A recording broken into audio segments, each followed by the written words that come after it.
Now, Donald Trump, he is the presumptive candidate. Why? He's killing it in the polls, but you got to look at the trends. Polls are just snapshots of a moment in time. And Nikki Haley did well in those two debates. Nikki Haley is someone who can affect the reasonable Republican mind.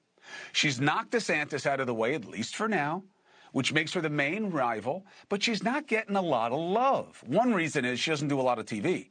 But let's debate. For Team Trump, former Trump surrogate, Scottie Nell Hughes. Supporting Trump, open to whoever will beat Biden. She thinks that's Trump, so that's who she is. For Team Haley, contributing writer at Bustle, Lindsey Granger. First, Scottie, do you fear the Nikki Haley?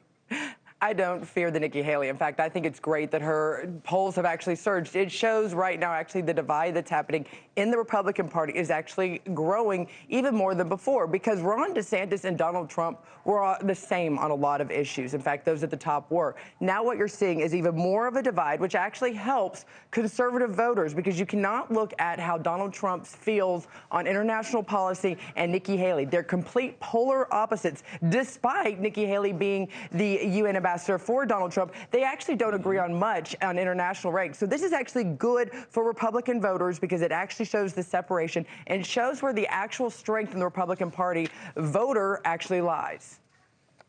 But doesn't, Ms. Granger, doesn't Nikki Haley satisfy all of the appetites? She has most of the policy positions. Internationally, she disagrees with Trump, but on a lot of the points that she disagrees with him, she's much more in line with traditional conservative orthodoxy. And doesn't she necessarily have a broader reach than he does? Why aren't Republicans more excited about her?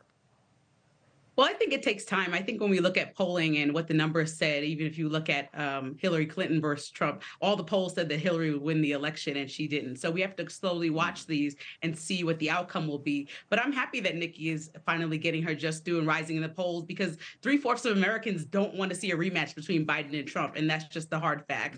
I mean, Nikki Haley, like you said, has the policy experience. She has the diversity. She's a formidable candidate. She's been a Trump cabinet member. So if you are somebody who's blindly following President Trump, even after he's currently being indicted and possibly might be a criminal by the time that he gets on or fully gets to the election, you still have somebody who worked with him and who left peacefully from his from his side. And so there was no aggravated grievances there like there are with some other people that left his team. She crosses over to suburban women. So I think that's a big deal, because in the general election against President Biden, I think that you would actually have, like you said, an actual race. And so bringing somebody who's sensible to the table, especially at this time where Congress is in array and we can't get things, it seems like once again, we can't get things level-headed. Nikki Haley has always presented herself as the adult in the room. And if you took a look at the last two debates, you know that she outspoke everyone on those debate stages 2 times in a row. And I think that speaks for itself. Yeah, Christie, I thought Christie was good in the first one. And I hate to say this, because I hate when I get bought off by like a slick line. But when she said, every time Ramaswamy speaks, she feels a little dumber, that was a great slap. But I hate that I'm capitulating to that kind of, low bar, but I'm a simple man. Scottie Nell Hughes, there is a challenge for Trump in dealing with the Nikki Haley, because first of all, you got the South Carolina point that you make, which is South Carolina likes its people. So be careful how you treat their person. But also, he dismissed her as a VP candidate the other day on the stump when he wasn't saying that he sees migrants poisoning the American blood or that you should shoot people who rob stores. He said none of them are a VP.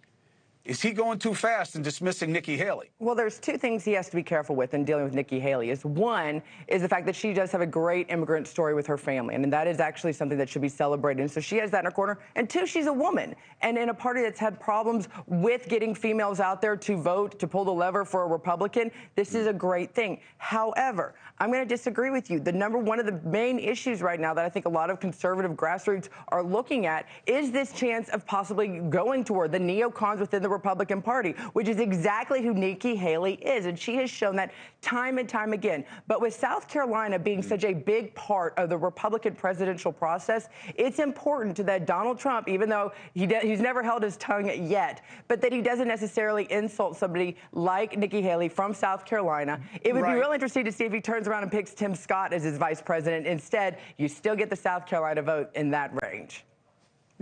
Hey, thank you for watching. Please go to newsnationnow.com, newsnationnow.com, and you can find News Nation on your television provider. And don't forget to click the red subscribe button down below. Then you will get more of News Nation's fact-driven coverage.